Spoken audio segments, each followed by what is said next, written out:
Sekali lagi bagi saya, kalau yang lalu-lalu memang baik, akan kami teruskan. Kalau yang lalu-lalu dibutuhkan oleh masyarakat, akan kami teruskan.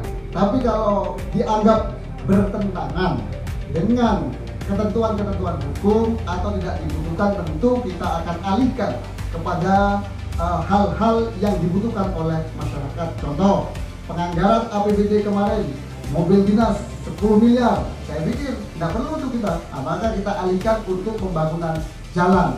Tapi sekali lagi hari ini kami akan fokuskan dulu perbaikan jalan-jalan dan pembangunan jalan yang rusak, dan saya butuh bantuan masyarakat.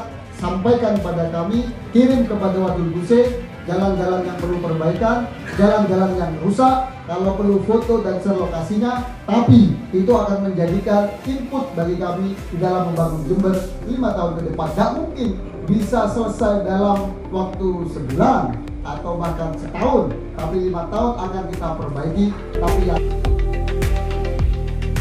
Sahabat Jempol, salam sejahtera. Bupati Jember Muhammad Fawaid akan membentuk 5 tim Pokja kelompok kerja strategis, diantaranya penanggulangan kemiskinan, beasiswa, pertanian, koperasi desa merah putih, guru ngaji, dan pembangunan infrastruktur.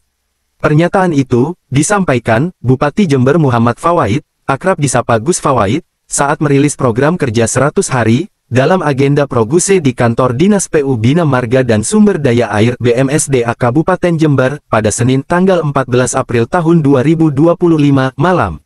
Sebelumnya, Gus Fawaid menjelaskan bahwa Kabupaten Jember telah mendapatkan predikat UHC Universal Health Coverage Prioritas. Melalui program itu, maka masyarakat Jember sudah bisa mendapatkan layanan kesehatan gratis, ujarnya. Saya akan menjadi pemimpin yang berdosa jika tidak bisa melayani kesehatan masyarakat, imbuhnya. Selanjutnya, Gus Fawaid menjelaskan program yang akan dilaksanakannya untuk menanggulangi masalah di Kabupaten Jember dengan membentuk 5 tim Pokja khusus. Tim Pokja verifikasi data warga kurang mampu. Gus Fawaid menjelaskan program yang bakal dilaksanakan, diantaranya pengentasan kemiskinan. Masalah yang selama ini masih belum bisa terselesaikan, yakni masalah kemiskinan, Kabupaten Jember masih menempati urutan kedua di Provinsi Jawa Timur, jelasnya. Berdasarkan data BPS, kantong kemiskinan berada di sekitar perkebunan, hutan, pantai, khususnya di pedesaan. Ini menjadi PR kita bersama, yang harus dikerjakan secara bersama-sama, ujarnya. Tahap awal, untuk menanggulangi masalah kemiskinan, Bupati Jember membentuk Pokja, yang khusus akan melakukan pemetaan, yang terdiri dari beberapa OPD, dipimpin oleh Dinas Sosial. Sehingga pada APBD 2026, akan terpetakan dengan tepat, siapa penduduk Jember, yang masih berkategori miskin, katanya. Pokja insentif guru ngaji. Jika pada tahun sebelumnya, insentif guru ngaji dicairkan pada akhir tahun, atau bahkan sempat tidak cair, maka pada tahun 2025, Gus Fawaid memastikan bakal cair sebelum akhir tahun. Maka kami segera akan membentuk Pokja verifikator calon penerima insentif guru ngaji, jelasnya. Setelah terbentuk Pokja di tingkat kabupaten, akan dibentuk Pokja di tingkat kecamatan, dengan melibatkan ormas yang terbiasa melakukan verifikasi. Dulu di era Pak Jalal, mantan Bupati Jember MZA Jalal pernah melibatkan MWCNU, ujarnya. Selain kecepatan dalam melakukan verifikasi, Pokja ini akan memastikan pemberian insentif guru ngaji akan disalurkan dengan cara yang terhormat. Kenapa? Karena guru ngaji, kalau katanya orang pesantren, adalah orang yang akan mengantarkan kita ke sorganya Allah, ujarnya. Untuk itu, Gus Fawaid berharap penyaluran insentif itu akan dilakukan tanpa harus ngantri berjubel. Nanti kalau harus buat rekening, bisa dilakukan di desa-desa, biar dipantau oleh TP3D, sehingga tidak perlu antri, ujarnya. Pokja verifikator calon penerima beasiswa. Salah satu masalah di Kabupaten Jember, selain kemiskinan adalah Indeks Pembangunan Manusia IPM. Untuk meningkatkan IPM, maka dipandang perlu dilakukan langkah-langkah konkret. Salah satunya adalah bagaimana masyarakat Jember bisa mengakses pendidikan, terutama perguruan tinggi, jelasnya. Karenanya, akan dibentuk Pokja verifikator calon penerima beasiswa, yang akan menangani validasi data penerima beasiswa. Kami mentargetkan 20.000 mahasiswa bisa menerima bantuan pendidikan ini, katanya. Pokja ini terdiri dari para OPD terkait, yang akan dibantu oleh organisasi kemasyarakatan.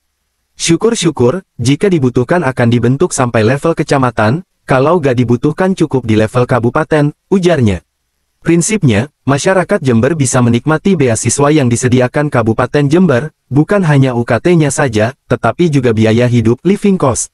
Kami sudah membahas dalam penyusunan APBD, sehingga masyarakat Jember bisa menikmati beasiswa di seluruh perguruan tinggi di Indonesia, tegasnya.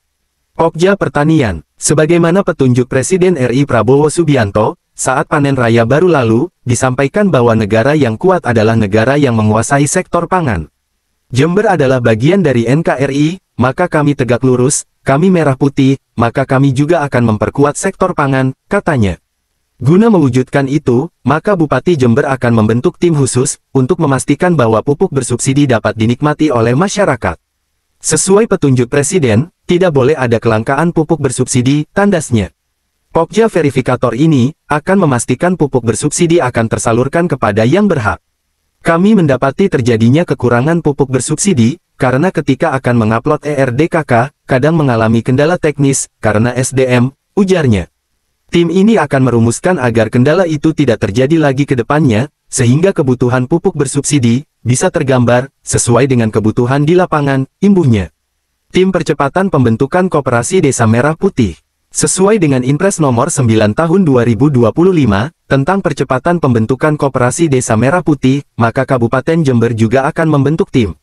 Tim ini secepatnya akan berkoordinasi dengan pemerintah desa, asosiasi kepala desa, seperti APDESI, untuk segera membentuk Koperasi Desa Merah Putih, katanya. Koperasi Desa Merah Putih diharapkan akan menjadi penyumbang, agar perekonomian di desa bisa menggeliat. Karena kita tahu, kemiskinan masih banyak berada di desa-desa, jelasnya. Kopdes Merah Putih ini ke depan, akan diberikan ruang lebih luas, untuk masuk ke sektor-sektor ekonomi, yang mungkin selama ini belum bisa dimasuki oleh koperasi. Koperasi ini juga bisa bekerja sama dengan Bulog, untuk menyerap padi petani, sesuai dengan harga yang ditetapkan oleh pemerintah pusat, ujarnya. Kopdes Merah Putih ini, juga akan dibantu dalam pengadaan alat pengering, dryer, sehingga dapat membantu kesulitan Bulog, dalam menyerap padi petani, imbuhnya. Penanganan infrastruktur. Pembangunan infrastruktur, di Kabupaten Jember yang menjadi pertanyaan masyarakat, ketersediaan anggaran masih tidak utuh. Jangan dipelintir, tidak utuh, bukan tidak ada, ujarnya. Kini, anggaran perawatan jalan rusak itu sudah utuh, yang dapat dimanfaatkan untuk memperbaiki jalan berlubang yang sangat parah. Mulai minggu ini, kami sudah akan melakukan perbaikan jalan yang sangat parah. Kalau anggaran masih kurang, nanti bisa dilakukan pada perubahan APBD tahun 2025 katanya. Gus Fawait meminta agar dibantu menginformasikan adanya jalan rusak, melalui kanal Wadul Buse, nomor WhatsApp 081131111108. Kalau perlu dengan share lokasi, dan fotonya, jangan hanya protes, tapi beri kami informasi selengkapnya, ujarnya. Masukan masyarakat akan menjadi acuan, dalam perbaikan infrastruktur, hingga 5 tahun ke depan. Walaupun kita kekurangan anggaran, tetapi bukan berarti akan diam saja, kita akan lakukan perbaikan untuk mewujudkan Jember baru Jember maju, tandasnya. Demikian sahabat Jempol, semoga bermanfaat, salam sejahtera.